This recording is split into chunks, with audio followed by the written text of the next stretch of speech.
Class 12 के सभी बच्चों का बहुत बहुत स्वागत है। जैसा कि हमारा चैप्टर जो तत्वों के निष्कर्षण का सिद्धांत, ये जो हमारा चैप्टर पहला चैप्टर हमने स्टार्ट किया था, इस चैप्टर में कंटिन्यू हम एक निश्चित क्रम में आगे बढ़ते आए हैं और हमने धातु के बारे में बात की, या धातु के बारे में बात की, उपधातुओं के बारे में बात की, मिश्र धातु के बारे में बात की, विभिन्न प्रकार के चरणों के बारे में बात किया है। गुरुत्वीय पृथक्करण विधि हो गई, फैन प्लवन विधि हो गई, लेविगेशन मेथड हो गया आपका, और अन्य मेथड जो थे वह प्रमुख रूप से लगातार हम आपको बताते हैं।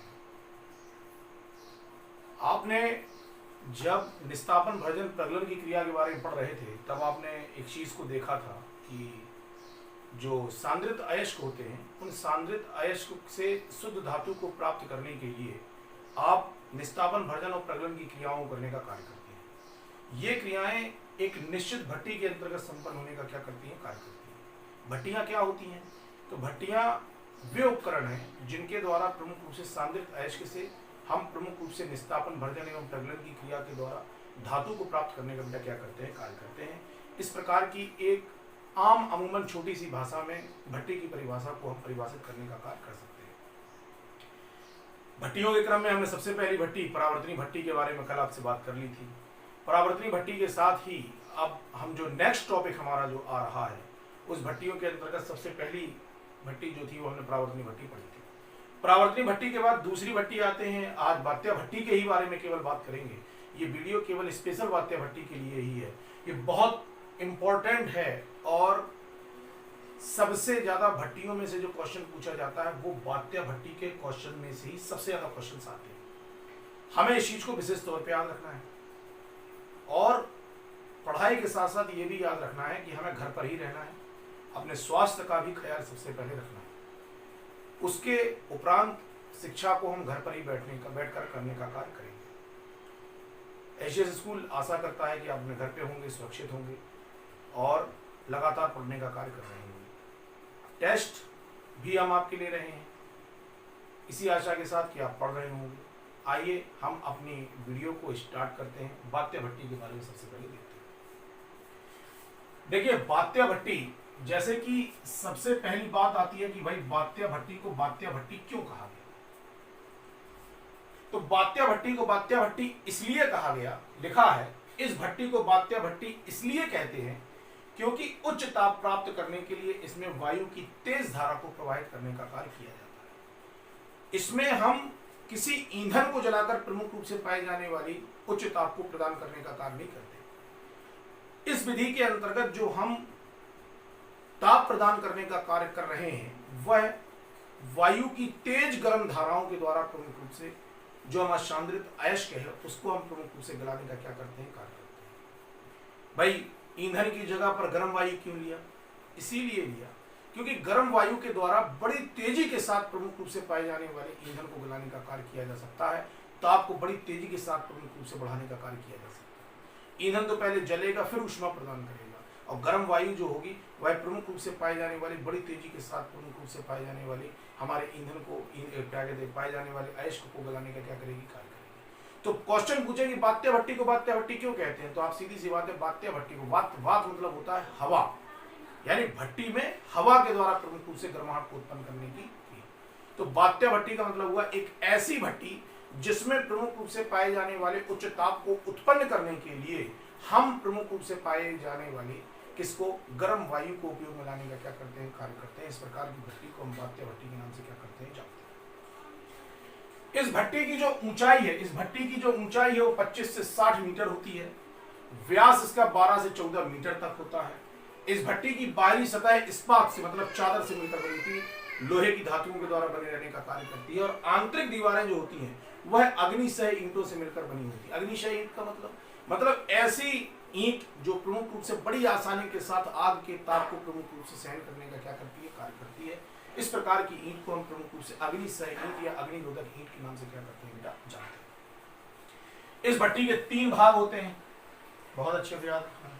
सबसे पहला होता है हॉपर या थ्रॉट। थ्रॉट मतलब होता है गर्दन, हॉपर मतलब ऊपर का भाग। वात्या भट्टी में पाया जाने वाला वह भाग जो ऊपर की तरफ उपस्थित रहने का कार्य करता है, जिसके द्वारा हम सांद्रित अयस्क और पाए जाने वाले प्रमुख रूप से उचित गालक को मिलाकर हम प्रमुख रूप से भट्टी के अंतर्गत प्रवेश कराने का कार्य करते हैं। मतलब ये एक प्रकार की एंट्री है, एक प्रवेश द्वार है, जहां से हम सांद्रित अयस्क को और उसमें पाए जाने वाले उचित गालक को मिलाकर भट्टी के अंतर्गत प्रवेश कराने का क्या करते हैं, कार्य करते हैं। इस भट्टी में एक व्यवस्था पाई जाती है, इसको हम कप कोन व्यवस्था के नाम से बेटा क्या करते हैं, जानते हैं। कप कोन व्यवस्था क्या होती है? कप कोन व्यवस्था में होता क्या है, एक इस प्रकार से पाए जाने वाली प्रमुख रूप से ऐसी एक व्यवस्था मिलकर बनी रहती है, इस प्रकार से, ठीक। इसमें होता क्या है, चित्र के द्वारा मैं आपको दिखा दे रहा हूं, बड़े अच्छे समझ में आ जाएगी बात। कप कोन व्यवस्था देखो, कप कोन व्यवस्था में बनी हुई है। ये जो है ये भाग हमारा प्रमुख रूप से पाए जाने वाला हॉपर का भाग है। इसमें आप ये कप कोन व्यवस्था देख रहे हैं, ये कप कोन व्यवस्था है। ये ऊपर एक घिर्री या एक पहिया लगा हुआ है। इस पहिए के द्वारा आपने पहले क्या कर दिया, अयस्क को भर देंगे। तो ये कप कोन क्या करेगा, ये अयस्क को रोके रखेगा, अंदर प्रवेश करने नहीं देगा। अब जब ये अंदर प्रवेश नहीं करने देगा, अब हमें अंदर प्रवेश कराना है तो क्या करना है, हम इस कप कोन व्यवस्था को ऊपर के तार के द्वारा, ये घिर्री जो पहिया लगा हुआ है, ये पहिया ये लगा है, इस पहिए के द्वारा हम प्रमुख रूप से तार को पीछे की ओर खींचेंगे। जब खींचेंगे तो ये भाग जो होगा कहाँ आएगा, ऊपर। ये भाग नीचे का भाग क्या हो जाएगा, खुल जाएगा। और ये पाए जाने वाला प्रमुख रूप से हमारा जो सांद्रित अयस्क है, ये भट्टी के अंतर्गत प्रमुख रूप से एक निश्चित क्रम में नीचे की ओर, एक निश्चित मात्रा में नीचे की ओर आने का क्या करेगा, कार्य करेगा। ये व्यवस्था जो होती है, इसको हम कप कोन व्यवस्था के नाम से क्या करते हैं, जानते हैं। क्वेश्चन पूछा जाता है, कप कोन व्यवस्था क्यों लगाएं, क्या जरूरत है?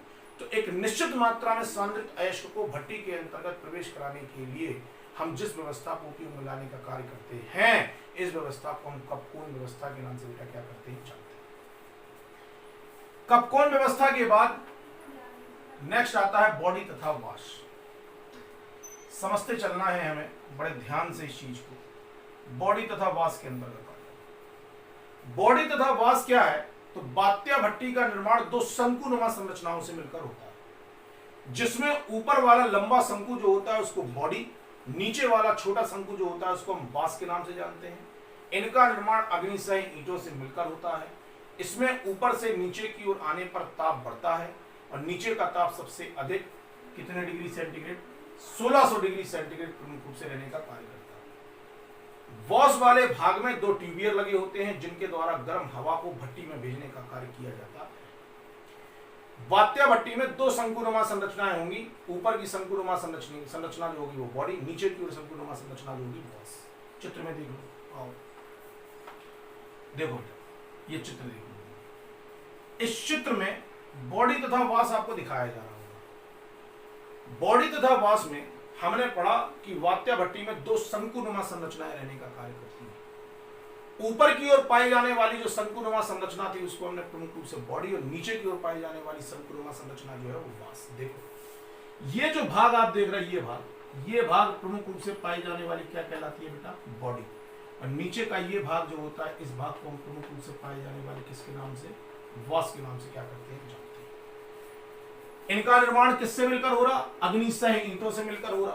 क्रमवत आप देख रहे हैं, जैसे जैसे आप ऊपर से नीचे की ओर आने का कार्य कर रहे हैं तो टेम्परेचर लगातार बढ़ रहा है। ऊपर 250 डिग्री सेंटीग्रेड, फिर 400, फिर 700, फिर 800 से 1000, फिर 1200 डिग्री सेंटीग्रेड, फिर 1600 डिग्री सेंटीग्रेड ताप प्रमुख रूप से हमारा क्या होगा, उपस्थित है। ठीक।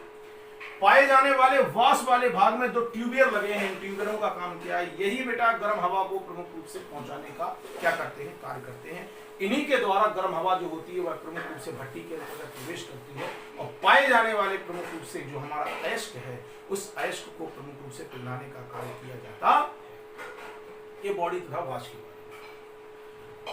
तीसरा भाग इसका आता है चूल्हा। क्या आता है, चूल्हा। यह भट्टी का सबसे निचला भाग होता है, जिसको हम चूल्हा कहते हैं। यहाँ धातु द्रव अवस्था में एकत्रित होती है। गलित धातु जो होती है वह नीचे की ओर एकत्रित होगी, और उसके ऊपर अशुद्धि या धातुमल जो होता है वह एकत्रित होने का बेटा क्या करता है, पिघली हुई धातु जो होती है उसको निकालने के लिए नीचे एक छेद होता है, उस छेद के द्वारा हम पिघली हुई धातु को प्राप्त कर लेते हैं, और धातुमल जो होता है वह ऊपरी छेद के द्वारा प्राप्त करने का कार्य किया जाता है। पाया जाने वाला यही भाग जो होता है बेटा इसी भाग को हम प्रमुख रूप से पाए जाने वाले चूल्हे के नाम से बेटा क्या करते हैं, जानते हैं। देखो चूल्हा, देखो चूल्हा भाई, चूल्हे के अंतर्गत है चूल्हा। यह भट्टी का सबसे निचला भाग है, ये है हमारा जो हमारा पाया जाने वाला चूल्हा है, वो ये है, ये हमारा चूल्हा। इस चूल्हे में पिघली हुई धातु एकत्रित है, ऊपर रेड कलर में जो आपको दिख रहा है वो धातुमल एकत्रित है। धातु को निकालने के लिए नीचे एक निकास द्वार, धातुमल को निकालने के लिए ऊपर की ओर निकास द्वार। इसके द्वारा हम प्रमुख रूप से धातु को निकालने का और धातुमल को निकालने का बेटा क्या करते हैं, कार्य करते हैं। ये स्थान जो होता है, इस स्थान को हम प्रमुख रूप से पाए जाने वाले चूल्हे के नाम से क्या करते हैं। एक बार फिर से मैं क्रम दोहरा रहा हूं, आपको देखना है, समझना है बात को बड़े ध्यान से। हम वात्या भट्टी के बारे में बात कर रहे हैं। वात्या भट्टी को वात्या भट्टी क्यों कहते हैं? वात्या भट्टी को वात्या भट्टी इसलिए कहते हैं क्योंकि इस भट्टी के अंतर्गत वात मतलब हवा, गर्म हवा को प्रमुख रूप से प्रवेश कराकर ईंधन को या जो हमारा पाया जाने वाला सांद्रित अयस्क है उसको पिघलाने का क्या किया जाता है, कार्य किया जाता है। इसीलिए इस भट्टी को हम वात्या भट्टी के नाम से जानते हैं। इस भट्टी को हमने कितने भागों में बांटा, 3 भागों में। सबसे पहला भाग जो आता है, सबसे पहला भाग आता है हॉपर या थ्रॉट। यह प्रमुख रूप से भट्टी का सबसे ऊपरी भाग होता है जिसके द्वारा सांद्रित अयस्क तथा गालक को मिलाकर प्रवेश कराने का कार्य किया जाता है। इसके अंतर्गत पाई जाने वाली 2 व्यवस्थाएं होती हैं, इनको कप कोन व्यवस्था के नाम से क्या करते हैं, जानते हैं। इस कप कोन व्यवस्था के द्वारा हम प्रमुख रूप से पाए जाने वाले जो सांद्रित अयस्क है उसकी एक निश्चित मात्रा को भट्टी के अंतर्गत प्रवेश कराने का क्या करते हैं, कार्य करते हैं। दूसरे भाग में आप बॉडी तथा वास, तो यह प्रमुख रूप से भट्टी के अंतर्गत पाई जाने वाली 2 शंकुनुमा संरचनाएं होती हैं। सबसे ऊपर की ओर पाई जाने वाली जो शंकुनुमा संरचना है, ये सबसे ऊपर की ओर पाई जाने वाली शंकुनुमा संरचना बेटा जो होती है इसको हम कहते हैं बॉडी, और नीचे की ओर पाई जाने वाली जो संरचना होती है इसको हम क्या कहते हैं, वास। ऊपर से नीचे की ओर आने पर टेम्परेचर जो होता है, ताप जो होता है, बढ़ने का क्या करता है, कार्य करता है। सबसे निचला टेम्परेचर जो होता है 1600 डिग्री सेंटीग्रेड, मध्य का टेम्परेचर 800 से 1000 डिग्री सेंटीग्रेड रहने का कार्य करता है। पाए जाने वाले वॉश वाले भाग में प्रमुख रूप से ट्यूबियर लगे होते हैं जिनके द्वारा हम गर्म वायु को प्रमुख रूप से प्रवेश कराने का बेटा क्या करते हैं, कार्य। हो गया। अगला और चूल्हा। चूल्हा क्या है, तो यह भट्टी के अंतर्गत पाया जाने वाला वह भाग है जहां पे धातु तथा धातुमल को एकत्रित करने का कार्य किया जाता है। गलित धातु जो होती है नीचे की ओर एकत्रित होती है, जिसे नीचे के निकास द्वार के द्वारा अलग करने का कार्य किया जाता है। और धातुमल जो होता है वह प्रमुख रूप से ऊपर की ओर उपस्थित रहने का कार्य करता है, जिसको हम प्रमुख रूप से निकाल कर अलग करने का क्या करते हैं, कार्य। इस प्रकार से पाया जाने वाला भाग भट्टी का जो निचला तल होता है उसको हम प्रमुख रूप से चूल्हे के नाम से बेटा क्या करते हैं, जानते हैं। आ जाओ कार्य विधि। कार्य विधि में इस भट्टी में सांद्रित अयस्क का प्रगलन किया जाता है। सबसे पहले सिद्धांत की इस भट्टी में हम सांद्रित अयस्क का क्या करते हैं, प्रगलन करते हैं, जिसमें अयस्क के साथ उचित गालक को मिलाकर हॉपर द्वारा वात्या भट्टी में डाला जाता है। यह मिश्रण भट्टी में अलग अलग ताप पर क्रिया करके गल जाता है तथा अशुद्धि गालक के साथ क्रिया करके धातुमल के निर्माण का क्या करती है, कार्य करती है। और धातु जो होती है वह प्रमुख रूप से मुक्त होकर चूल्हे में एकत्रित हो जाती है तथा व्यर्थ गैसें चिमनी के द्वारा, ये किनारे का भाग है, चिमनी के द्वारा कपकोन व्यवस्था जैसे ऊपर आएगी तो धुआं निकलेगा, तो चिमनी के द्वारा बाहर निकलने का क्या करता है। इस भट्टी के द्वारा Fe का, कॉपर का, Pb का आदि धातुओं के निष्कर्षण का कार्य प्रमुख रूप से किया जाता है। इसको हमें विशेष तौर पे याद रखना। ये भट्टी जो होती है, इसी भट्टी को हम प्रमुख रूप से वात्या भट्टी के नाम से क्या करते हैं। इस प्रकार से हमारा सबसे इंपॉर्टेंट टॉपिक, भट्टियों में सबसे इंपॉर्टेंट भट्टी वात्या भट्टी, इस प्रकार से हमारी क्या होती है, समाप्त होती है। आशा है वीडियो आपको बहुत पसंद आया होगा। आप हमारे चैनल को लाइक करिए, सब्सक्राइब करिए, कमेंट करिए। जो क्वेश्चन हमें नहीं आ रहे हैं समझ में तो उनसे पूछिए। आशा करूंगा आपको अच्छे से अच्छे जवाब, अच्छे से अच्छी चीज़ें आपको बताने का कार्य कर सकूं। इसी आशा के साथ पुनः मैं आपके सामने अगली वीडियो लेकर उपस्थित होऊंगा। तब तक के लिए बहुत बहुत धन्यवाद, बहुत बहुत आभार आपका। Thank you.